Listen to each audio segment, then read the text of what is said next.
Today's Cowboys video is on the most underrated and disrespected Dallas Cowboys players. Now, we're talking both nationally and within the Cowboys' own fan base. And we're going to start nationally, and I guess at some level, some Cowboys fans.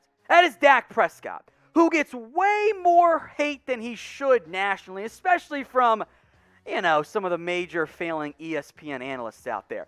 In reality, Dak Prescott is one of the best young quarterbacks in the NFL. If you're starting a franchise today, obviously it's Patrick Mahomes number one overall, but you don't have to wait very long to take Dak Prescott in that fantasy draft. The guy we've seen outside of a not great run at the tail end of 2017 and the beginning of 2018, outside of a relatively very small sample size, Dak has been a top 10 quarterback. And I wonder if Dak Prescott was a first-round pick, how the national narrative around him would be viewed. The reality is, when guys go later than round one and until they win a Super Bowl, they are always discounted. I think Dak has a real argument as a top 5 QB. Obviously, you've got your Mahomeses, your Aaron Rodgerses, your Russell Wilsons in there. But that next kind of tier, Sean Watson has done nothing more than what Dak Prescott has done. Also, Dak's not a massage creep. Josh Allen, Lamar Jackson have shown flashes. You're basing Josh Allen on 1 year. Dak's a better thrower than Lamar Jackson is. This is not me being a Cowboys homer. This is me being objective and going, look, the reality is Dak Prescott's awesome. He's not your problem. And since he should come back nice and healthy, he's not getting cut in June, I got high expectations for him once again. So rank Dak for me then among NFL QBs. It does not have to be top 5. I'm not saying that. But I think he's pretty much a lock for top 10. Otherwise, I would question what we're doing here, who we are ranking ahead of Dak Prescott. So get your votes in. Rank Dak Prescott among NFL quarterbacks. Let's go defense now. Brent Urban, who I think has been underrated for much of his NFL career. He will never be viewed as one of the best players in the NFL. That's not who Brent Urban is. But he is a really good run stopper. And that is something this Cowboys team desperately needs. This is the guy the Cowboys needed. He can play across the defensive line from 5-tech to 1-tech. He will do the dirty work. In the same way that's what Tyrone Crawford did so well, Brent Urban will also do at a fraction of the cost. He's not going to appear much in the stat sheet, but when you're watching the film and saying, oh yeah, who cleared the way for DeMarcus Lawrence or Randy Gregory? I think Brent Urban might be the guy on that one.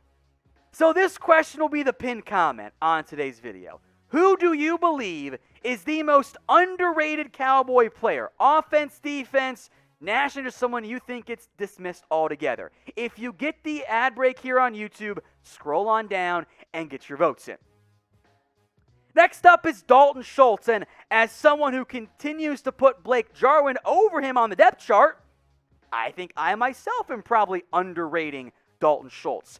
After a really, really bad start with a bunch of drops to 2020, Dalton Schultz settled himself in and proved that he could be at minimum a low-end starting caliber tight end. And in fact, I wonder specifically when the Cowboys do their early down 11 personnel, I wonder if Schultz will end up being the guy who's out there a little bit more often than Blake Jarwin was. Now, does he start? Does he split time?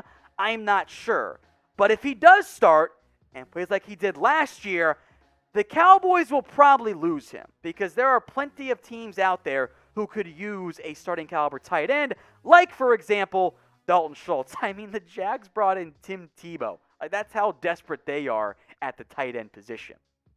Now, CeeDee Lamb did not make this list because I think we're all in agreement the dude's a stud. Everyone should know that. But you can get his jersey for under $80 right now at chatsports.com/CD jersey. The link is right there at the bottom of your screen. It will also be in the comments section and the description if Brett's switching of the jerseys does not freak you out too much there. 2 different styles right there. chatsports.com/CD jersey. DeMarcus Lawrence, I would argue, part nationally, part within the Cowboys' own fan base. Those of you who are just like, sacks are all that matters, go, Tank's bad. He's not that good. Robert Quinn's better. Blah, blah, blah.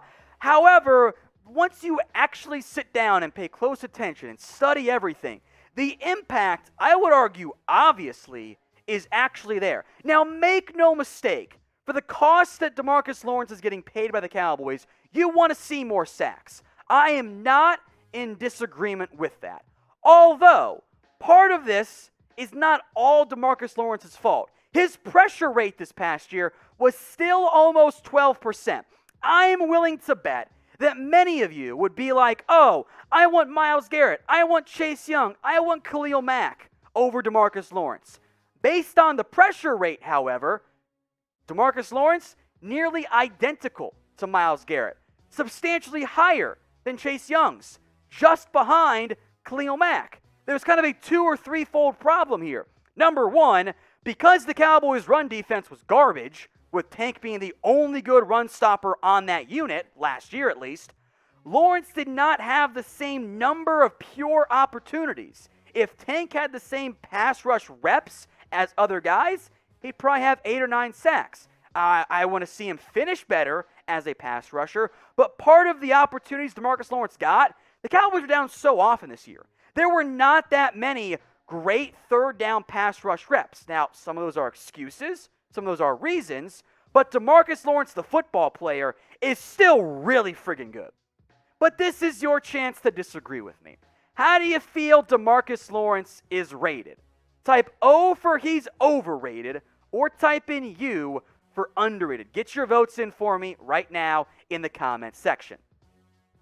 This is the part where I die on the hill. Connor Williams. There is a segment of Cowboys fans who think Sewell is just terrible. Ron Leary's better. We should sign Ron Leary. Sign so-and-so. Start Connor McGovern, whatever. The reality is, when you look at the entirety of the NFL, Connor Williams is actually an average to above average starting offensive guard.